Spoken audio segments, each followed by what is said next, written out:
19절로 29절까지 있는 말씀입니다. 요한복음 5장 19절로 29절까지 있는 말씀을 한 절씩 교독합니다. 그러므로 예수께서 그들에게 이르시되 내가 진실로 진실로 너희에게 이르노니 아들이 아버지께서 하시는 일을 보지 않고는 아무것도 스스로 할 수 없나니 아버지께서 행하시는 그것을 아들도 그와 같이 행하느니라. 아버지께서 저를 사랑하사 자기가 행하시는 것을 아들에게 보이시고 또 그보다 더 큰 일을 보이사 너희로 놀랍게 여기게 하시니라. 아버지께서 죽은 자들을 일으켜 살리신 같이 아들도 자기가 원하는 자들을 살리느니라. 아버지께서 심판하시는 심판을 다 아들에게 맡기셨으니 이는 모든 사람으로 아버지를 공경하는 것 같이 아들을 공경하게 하려 하심이라. 아들을 공경하지 아니하는 자는 그를 보내신 아버지도 공경하지 아니하느니라. 내가 진실로 진실로 너희에게 이르노니 내 말을 듣고 또 나 아버지에게 너는 생명을 얻고 심판에 이르지 아니하나니 사망에서 생명을 얻겠느니라. 진실로 진실로 너희에게 이르노니 죽은 자들이 하나님의 아들의 음성을 들을 때가 오나니 곧 이때라. 듣는 자는 살아나리라. 아버지께서 자신의 생명이 있음을 같이 아들의 생명을 주고 속에 있게 하셨고 또 인자됨으로 말미암아 심판하는 권한을 주셨느니라. 이를 놀랍게 여기지 마라. 무덤 속에 있는 자가 다 그의 음성을 들을 때가 오나니 선한 일을 행한 자는 생명의 부활로 악한 일을 행한 자는 심판의 부활로 나오리라. 아멘. 오늘 본문에 있는 말씀을 가지고 하나님의 은혜를 함께 나누도록 합니다. 오늘 본문에 보면 19절에 아들이 아버지께서 하시는 일을 보지 않고는 아무것도 스스로 할 수 없나니 아버지께서 행하시는 그것을 아들도 그와 같이 행하느니라. 오늘 예수님이 말씀하십니다. 나의 사역의 원동력은 하나님의 것이다. 하나님으로부터 온다. 하나님의 일을 보고 따라하는 것이라고 말합니다. 사실 예수님도 하나님의 일을 보고 따라했다면 우리도 주님의 일을 보고 따라하는 것이 옳습니다. 제가 예전에도 말씀드렸지만 monkey see, monkey do라는 그런 문장이 있죠. 본대로 따라한다는 겁니다. 우리 신앙이 그렇습니다. 신앙은 주님이 하시는 일을 그대로 하는 것이고 아니 심지어는 주님보다 더 큰 일도 할 수 있다고 주님 말씀하시죠. 그러면 주님은 아버지 하나님이 하시는 일을 보고 따라하시는 것이고 신앙이란 그렇게 내려갑니다. 가장 먼저 믿은 사람이 주님을 따르고 그 다음 사람이 또 그 사람을 따르고 하면서 따라가죠. 그래서 오늘 사도 바울이 뭐라고 합니까? 내가 예수님을 본받는 자 된 것처럼 너희들은 나를 본받는 자 되라고 분명히 얘기하죠. 그래서 믿음에 먼저 쓴 자들의 역할이 굉장히 중요하다는 겁니다. 자, 오늘 본문에 보면 이렇게 영생에 관한 얘기들이 많이 나옵니다. 영생은 곧 예수님이시고 예수님의 말씀입니다. 영생을 얻는 방법은 간단합니다. 믿으면 되는 것입니다. 그런데 많은 사람이 영생을 얻기를 주저합니다. 왜? 너무 쉽기 때문입니다. 믿으면 된다고 하니까 더 원하지 않고 더 의아해 하는 것이죠. 우리가 만약에 뭐를 해라 라고 말한다면 그 일에 도전하는 게 더 쉬울 거예요. 이것을 행하면 영생을 얻는다고 한다면 많은 사람이 도전하겠지만 우리가 예수의 말씀을 듣고 하나님 아버지를 믿으면 영생을 얻는다고 하니까 도리어 많은 사람들이 주저하고 있는 것을 볼 수 있습니다. 노력해서 얻는 것이 아니라 믿음으로 얻는 것이고 들음에서 얻는 것이기 때문에 그렇습니다. 두 번째로 왜 사람들이 그렇게 영생을 얻는 일에 주저하는가? 왜 따라오지 않는가? 영생을 있다고 전하는 자가 믿음직하지 않기 때문에 그렇습니다. 다시 말하면 우리가 주님의 말씀을 들었고 영생을 가졌던 우리들이 옆 사람에게 말합니다. 영생을 소유해야 합니다. 생명을 얻어야 합니다. 예수 믿어야 합니다. 그런데 사람들이 따라오지 않습니다. 왜요? 전하는 자가 믿지 못하기 때문에. 저도 가만 보니까 목회하면서 보니까 예수 믿는다고 하는데 영생을 얻었다고 하는데 교회 직분자라고 하는데 세상 사람들과 똑같은 사람들이 얼마나 많은지 모릅니다. 심지어는 목회자 안에도 그런 사람들이 분명히 있습니다. 자, 그렇다면 이것은 우리의 책임입니다. 사실을 믿는 자, 영생을 갖다고 믿는 우리들이 하는 행동까지가 달라야 합니다. 우리는 말씀대로 살아야 되고 우리는 세상을 두려워하지 말아야 되고 죽음을 두려워하지 말아야 됩니다. 그러나 믿는 자가 가만 보면 죽음을 두려워하고 세상처럼 살아가니까 우리가 전하는 말씀을 사람들은 안 받아들이는 거죠. 영생을 얻은 자의 모습이 탐탁하지 않다라는 겁니다. 저나 여러분이나 그래서 우리가 믿고 산다는 것이 얼마나 중요한 것이고 다른 사람에게 모범을 보여야 된다는 사실을 우리가 늘 기억하고 살아야 된다라는 겁니다. 예수님은 주님과 늘 눈 맞추기를 했습니다. 하나님의 하시는 일을 보고 하나님의 행하시는 것을 보고 행했습니다. 주님과 눈 맞추는 것 우리에게도 중요합니다. 여러분이 오늘도 기도한다는 것은 하나님과 눈 맞추기고 오늘도 말씀을 읽고 신앙 가운데 엎드린다는 것 또한 주님과 눈 맞추기니까 오늘도 주님을 눈 맞추고 주님이 행하시는 일을 함께 행하시는 저와 여러분이 되시길 주의 이름으로 축복합니다. 성경에 보면 우리가 어제 읽었던 말씀에 보면 주님이 안식일에 병자를 고친 것 때문에 죽음에 이르게 된다라고 하는 말씀이 나옵니다. 자, 예수님이 왜 안식일에 꼭 병자를 고치셨습니까? 주님은요 굳이 할 필요가 없는데도 안식일만 골라가면서 병자를 고치셨습니다.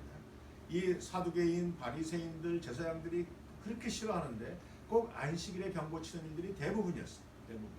이유가 뭘까요? 그리고 어제 읽었던 말씀에 우리가 잠깐 주목하지는 않았지만 17절에 보시면 이런 말씀이 나옵니다. 예수께서 그들에게 이르시되 내 아버지께서 이제까지 일하시니 나도 일한다 라고 말씀하세요. 자, 하나님이 지금 쉬고 계십니까? 일하십니까? 일하고 계십니다. 그것이 맞는 것입니까? 하나님이 천지를 6일 동안 창조하시고 7일부터는 쉬셨습니다. 딱 그러면 그 다음날 8일째는 어떻게 하셨습니까? 9일째는요. 이 7이라는 것은 완벽한 숫자로 이 전 세계가 돌아가는 것을 말합니다. 하나님은 모든 것을 창조하시고 모든 것이 창조가 끝난 다음에는 안식하셨습니다. 더 이상은 할 일이 없었다는 겁니다. 왜? 하나님이 창조한 세상이 그토록 보기 좋았고 완벽했으니까. 그런데 죄가 들어옵니다. 우리가 지난주에 읽었던 창조와 타락, 창세기 3장부터는 이 죄가 들어와서 안식이 깨어집니다. 이 세상이 완벽하게 돌아가지 못합니다. 죄의 결과가 뭡니까? 죄의 결과는 죽음입니다. 모든 사람이 죄를 범했고 죄의 삭은 사망이라고 나오죠. 자, 하나님이 창조한 세상에는 죽음이 없었습니다. 첫 번째 죽음은 사람들이 범죄한 다음에 생겼습니다. 아담과 하와가 범죄하고 도망가서 나뭇잎으로 가리니까 주님이 동물을 잡아다가 피를 흘리고 그 가죽을 벗겨서 사람에게 입혀줍니다. 사람의 죄의 결과로 첫 번째 죽음이 들어왔고 지금도 죽음이 들어와 있습니다. 자, 이 죄가 있기 전에는 모든 것이 풍성했어요. 배고픔이 있었을까요? 아픔이 있었을까요? 모자람이 있었을까요? 병듦이 있었을까요? 싸움과 다툼이 있었을까요? 없었습니다. 그런데 죄가 들어온 다음에 죽음이라는 것이 생겼고 그 다음에 바로 자녀들이 태어났는데 가인과 아벨은 서로 죽이는 일을 합니다. 자, 죄의 결과는 하나님의 나라가 깨진 것입니다. 에덴 동산은 하나님의 나라를 상징하는 거였고 그게 깨져서 더 이상은 안식할 수 없는, 더 이상은 풍성함이 없는, 더 이상은 부족함이 없는 상황이 끝났다라는 것이죠. 자, 그래서 하나님은 쉬지 못하십니다. 다시 이 땅을 하나님의 나라로 만들기 위해서 지금도 일하고 계신다라는 의미입니다. 그래서 예수님도 일한다. 자, 예수님이 안식일에 왜 사람을 고쳤는가? 더 이상은 안식이 없기 때문에 사람을 고치기 시작한 것이고, 특별히 안식이라는 것은 모든 것이 완벽한 상태를 누리는 것인데 완벽한 상태가 끝났기 때문에 완벽한 상태를 되돌리시는 일을 하시는 겁니다. 자, 병이 들어와 있기 때문에 병을 낫게 하는 것이고, 죽음이 들어와 있기 때문에 죽은 자를 살리시는 것이고, 배고픔이 들어왔기 때문에 배고픔에서 해소하는 일을 주님이 하시는 것이죠. 그래서 주님의 사역을 다 보면 하나님의 나라를 회복시키시는 것이죠. 자, 주님의 가르침을 기억하십니까? 마가복음 1장 15절에 보면 주님의 첫 번째 설교가 나옵니다. 천국이 회개하라, 천국이 가까웠다. 회개하라, 하나님의 나라가 가까웠다고 말씀하십니다. 자, 예수님의 모든 가르침은 다 하나님의 나라입니다. 그러면 제자들의 가르침은 뭘까요? 아침에 조금 복잡한 걸 하고 있죠. 제자들의 가르침은 하나님의 나라가 아니고 예수님이셨습니다. 그러면 사실 머리가 좋은 사람은 잘못됐다는 것을 이야기합니다. 예수님은 하나님의 나라를 얘기했는데 예수님의 제자들은 하나님의 나라를 말하는 것이 아니라 예수님을 말합니다. 이유가 뭘까요? 예수님은 이 땅에 무너져 있는 이 모든 것을 회복해서 하나님의 나라를 세우기를 원하셨습니다. 그래서 하나님의 나라가 나로 인해 이미 오기 시작했고 그 사인으로 병자를 낫게 하고 눈먼 자를 눈뜨게 하고 배고픈 자를 고치고 죄를 사해 주시고 죽은 자를 살리시는 일을 계속하시면서 하나님의 나라가 이미 너희 가운데 있다라고 말씀하셨죠. 근데 제자들이 보니까 하나님의 나라가 이루어지는데 가장 중요한 분이 누구냐? 바로 예수 그리스도다. 그래서 그들은 예수를 믿으면 이것이 이루어진다라고 했고 예수를 증거하기 시작한 것이죠. 그래서 머리가 좋은 사람들은 기독교는 잘못다고 얘기하는 근거가 바로 여기 있습니다. 예수님은 하나님 나라를 얘기했는데 제자들은 하나님 나라가 아니라 예수님을 얘기하기 시작한 건 잘못됐다. 그래서 많은 사람들이 예수를 믿으면 그런데 사실 예수님의 가르침 속에는 내 말을 듣고 하나님 아버지를 믿으면 영생을 얻는다는 부분들이 오늘 나오고 있는 것이죠. 즉 예수님을 통해서 하나님의 나라는 이 땅에 이루어지고 여러분이 예수를 믿으면 하나님의 나라 안에 살게 됩니다. 그 말을 다시 표현하면 예수를 믿으면 영생을 얻게 되는 것이죠. 생명을 얻게 되는 것입니다. 말씀이 생명이고 말씀이 영생이고 예수님이 곧 생명이다라는 겁니다. 좀 어려운 그런 컨셉 같지만 여러분 이것을 분명히 알고 있어야 이제 우리는 예수를 믿고 우리가 이루어야 될 것이 바로 하나님의 나라입니다. 예수를 믿고 교회를 세우는 게 아닙니다. 예수를 믿고 교회를 막 전파하는 게 아닙니다. 교회는 하나님의 나라의 모습인 것뿐이에요. 여러분이 예수 믿고 해야 되는 것은 하나님의 나라를 세워가는 겁니다. 하나님의 나라 안에 개 교회들이 있고 하나님의 나라는 훨씬 큰 전체적인 하나님의 나라, 교회는 일부분이라는 사실을 기억하셔야 되는 것입니다. 자, 하나님의 나라는 아직도 완벽하게 회복되지 않았습니다. 주님은 말씀하시죠. 이미 하나님의 나라가 이곳에 있지만 나로 인해서 이미 시작이 됐지만 아직은 완성된 것이 아닙니다. 그렇다면 우리 예수 믿는 사람들은 이미 와 있는 하나님의 나라와 아직은 완성되지 아니한 하나님의 나라 안을 걸어갑니다. 누가 합니까? 하나님의 나라를 누가 세워갑니까? 이제는 우리가 세워갑니다. 그래서 여러분이 영생에 관심을 갖고 하나님의 나라에 관심을 가지면 돼요. 하나님의 나라가 어떤 것일까요? 마태복음 같은 데 보면 산상수훈에 간단하게 나옵니다. 오른뺨을 맞으면 왼뺨을 돌려대고 오리를 가자고 하면 십리를 가고 속옷을 달라고 하면 겉옷을 벗어주는 것이 하나님의 나라의 모습입니다. 우리가 그렇게 살아가면 우리가 영생을 말할 때 사람들은 금방 따라옵니다. 자기도 믿겠다고 말합니다. 아까 말했죠. 영생이 전달되지 않는 것은 사람들이 영생에 관심이 없는 것은 영생을 갖고 있는 우리의 모습이 믿었지 않기 때문이다라는 말씀드렸습니다. 자, 오른뺨을 맞는다는 것은 그냥 부지불식간에 싸우다가 한 대 줘먹는 게 아닙니다. 둘이 마주 서갖고 한 사람이 뺨을 탁 때리면 어느 쪽을 맞을까요? 왼뺨을 맞게 되어 있습니다. 앞에 서갖고 딱 붙이면. 그런데 오른뺨을 맞으려면 이렇게 쳐야 되죠. 손등으로 치는 겁니다. 그 당시의 문화는 손바닥으로 치는 것은 싸우다가 화가 나서 하는 것이지만 손등으로 치는 것은 그 사람을 완전히 무시하는 겁니다. 너는 가치가 없어. 그러니까 사람이 나를 그냥 화가 나서 분노하는 것만이 아니라 나의 가치를 완전히 무시하고 나의 정체성을 완전히 무시하고 나를 사람 취급하지 않을 때 손바닥으로 치고 멸시를 주는 거예요. 자, 그렇게 해서 내 손바닥으로 오른뺨을 맞았을 때에도 뭘 하라고요? 왼뺨을 돌려야 돼요. 그게 산상수훈이고 그게 하나님의 나라입니다. 자, 그 당시에 법으로는 로마 군인들이 지나가다가 힘이 들면 유대인들을 잡아다가 물건을 딱 주고 얘기합니다. 이거 들고 가. 오리까지는 무조건 들고 가야 됩니다. 법입니다. 근데 성경이 말합니다. 오리를 가자고 하면 몇 리를 가라고요? 10리를. 오리까지는 법입니다. 안 해도 됩니다. 이제 그 이후로는. 그러나 그것을 넘어서 더 해줘라라는 것이죠. 더 나아가서 속옷을 달라고 할 때 겉옷을 벗어줘. 그 당시의 법은 내가 누군가에게 돈을 빚지면 담보로 옷을 잡아갑니다. 가진 것이 없으니까 옷을 가져가는데 그 옷이 겉옷이 비싼 건데 겉옷은 못 가져가게 되는 것이 법입니다.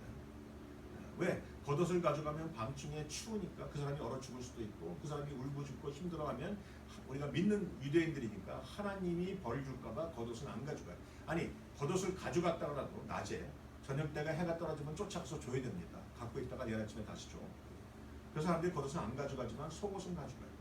속옷을 왜 가져가는지는 모르겠지만 아무튼 그거 잡아갑니다.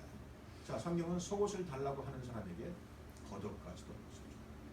내 권리를 주장하지 마라. 나는 이렇게 살지 말라. 자, 그것이 하나님의 나라의 모습입니다. 여러분은 오늘 하나님의 나라에 살고 계십니까? 다시 묻습니다. 여러분 안에는 영생이 있습니까? 예수를 믿는 자는 생명으로 옮겼다고 영생을 얻었다고 말하는데 그렇다면 그 모습이 드러나야 되는 것입니다. 오늘 본문에 보면 24절에 내가 진실로 너희에게 이르노니 내 말을 듣고 또 나 보내신 이를 믿는 자는 영생을 얻었고 심판에 이르지 아니하나니. 자, 따라 같이 하십시다. 시작. 사망에서 생명으로 옮겼느니라. 사망에서 생명으로 옮길 것이니라 가 아니고 사망에서 생명으로 옮겼느니라. 끝난 사건입니다. 완료된 사건입니다. 여러분이 예수님의 말씀을 들었고 예수님을 믿었고 그의 보내신 자 하나님을 믿었다면 이미 우리는 어디 살아요? 생명 가운데 삽니다. 우리는 어디 있어요? 영생 가운데 삽니다. 우리 많은 사람이 착각해. 영생이란 죽어서 누리는 것. 아니, 영생은 여기서 지금 이 순간부터 누릴 수 있는 것이 영생이란 말이죠. 믿으십니까? 따라해보세요. 나는 영생을 가진 자입니다. 여러분에게 부탁합니다. 영생을 가진 사람인 것처럼 살아가십시오. 영생을 가진 사람이 영생이 없는 것처럼 살아가기 때문에 예수를 전파하는 것, 영생을 믿으라고 말하는 것이 얼마나 힘든지 모릅니다. 25절 진실로 진실로 너에게 이르노니 죽은 자들이 하나님의 아들의 음성을 들을 때가 오나니 곧 이때라. 듣는 자는 살아나리라. 우리 진실 집사님의 이름이 정말 잘 되었다는 게 이렇게 자꾸 나와요. 자, 하나님의 아들의 음성을 들을 때가 오니 곧 이때라. 자, 예전에는 영생이라는 것이 멀었고 내 축복이라는 것이 멀었는데 이제는 아니에요. 우리가 하나님 앞에 영생을 소유하는 일은 바로 지금 이 순간에 결정이 됩니다. 내가 주님의 말씀을 듣고 하나님을 믿으면 영생이라는 것이 시작된다는 것이죠. 그래서 미래에 누릴 수 있는 모든 것들을 믿는 자는 오늘 이 순간부터 누려갑니다. 하나님의 축복도 우리가 오늘 이 순간부터 누려갑니다. 미래는 사실은요, 지금이에요. 우리가 하는 일에 미래가 결정이 되기 때문에 미래는 지금이다. 따라해보세요. 미래는 지금이다. 내 인생의 가장 중요한 시간은 바로 지금입니다. 내가 무엇을 믿느냐, 내가 무엇을 행하느냐에 따라서 미래가 달라지기 때문에 오늘 내가 믿는 것이 미래가 오늘 되게 만드는 가장 중요한 사건이라는 것입니다. 믿음은 들으면서 나고 들음은 하나님의 말씀이며 듣고 믿는 자는 영원한 생명을 소유하게 되는 것. 이것이 성경이 말하는 것이고 이 생명은 이미 믿는 우리 안에 있음을 오늘 주의 이름으로 선포합니다. 기도하시겠습니다. 하나님 감사합니다. 오늘도 새벽을 깨운 자들을 축복합니다. 이들이 오늘도 하나님 나라에 관심을 갖게 하시고 오늘도 영생을 소유한 자인 것처럼 살게 하셔서 우리의 삶을 보며 많은 사람들이 영생에 관심을 갖게 하시고 영생을 소유하고 싶은 갈망도 생기게 하셔서 우리를 통해 하나님의 나라가 전파되어지며 하나님의 나라가 세워져가는 아름다운 복이 있도록 축복하여 주시옵소서. 사랑하는 주님, 우리가 인간이기에 때로는 부족하고 때로는 욕심이 생기며 때로는 여러 가지 실수하고 죄된 생활을 하는 것도 사실입니다. 사랑하는 주님, 그래서 우리가 기도하기를 성령 하나님께서 우리 가운데 함께 하시기를 기도합니다. 성령 하나님의 도우심이 오늘 우리에게 있기를 기도합니다. 성령 하나님이 내 인생에 갖고 있는 성품을 바꿔주시기를 기도합니다.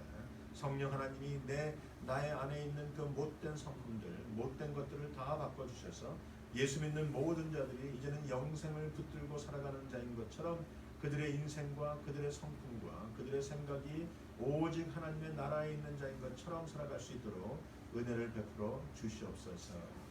이제는 우리 주 예수 그리스도의 은혜와 하나님 아버지의 크신 사랑과 성령님의 감화감동 역사하심과 충만케 하심이 이전에 머리 숙인 모든 자들의 머리 위에 또한 그들의 자녀 위에 지금부터 영원토록 함께 하시옵기를 간절히 축원하옵나이다.